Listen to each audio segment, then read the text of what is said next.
Have you met so-and-so?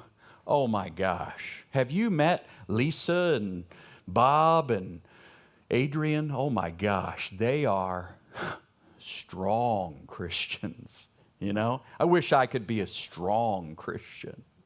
Have you heard this term? He's a strong believer. She's a strong Christian.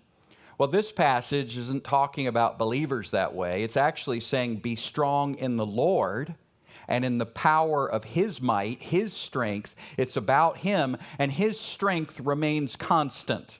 So a lot of times when we're talking about a strong Christian, I would ask, how do we know they're strong? Well, we might have some insight into their kneeling at 5 a.m. because they've told us. We might have some insight into their giving because they've told us. We might have some insight into their volunteering because they've told us. Maybe sometimes we're just watching them from afar. But my point is, why are we doing this with Christians, the strong ones and the weak ones and the really serious ones? Oh, the disciples. Are you a disciple? I know you're a child of God, but are you a disciple? Have you heard this? We start having levels of believer. Paul's message is not for us to have a hierarchy or start labeling Christians as strong and weak based on their activities.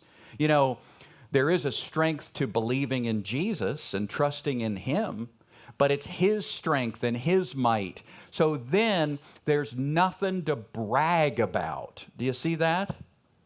There could be people who are busy 70 hours a week in spiritual activity, and they don't even know Christ. We cannot judge what a person is doing to determine that they're strong. It's all about the source of what they're doing. Do you hear this? It's not what you do, it's who does it through you. It's not what you do, it's the inspiration that matters to God. Without faith, it is impossible to please God.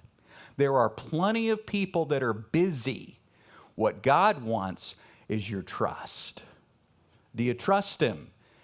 Everything you do in that trust is of incredible value because it's an expression of Jesus.